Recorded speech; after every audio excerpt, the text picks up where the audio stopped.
Bro, tampay ulit tayo ngayon sa ating bus. Dahil wala pang pasahero, antay tayo ng ating arrival departure. Magang-maga po tayo dito mga bro.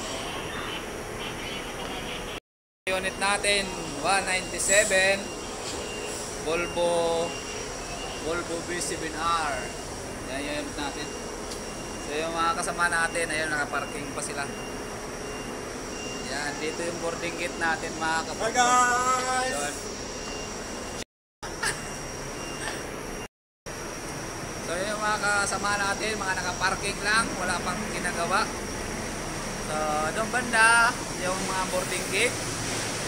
Dito naman, yan yung ibang mga kasama natin. So ito yung bus natin. Yan. Nakaparking lang tayo dahil wala pa tayong assignment. Tatawagan lang tayo ng radyo kapag meron na tayong assignment. So ito yung rampa. Pakita ko sa inyo yung rampa guys. Ayan. Yung iba nating mga bus na kasamahan. So ayan.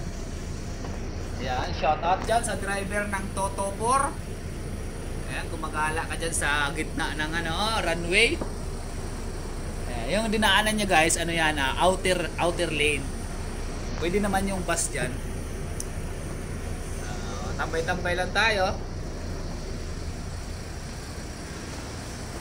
Shout out nga pala kay Banji Francisco. Shout out. Ingat ka dyan sa trabaho mo sa Kuwait. Naulit na yung disco. Shout out to yung mga Empino sa Cagayan. Sige guys, yung kasama natin. Yun lang.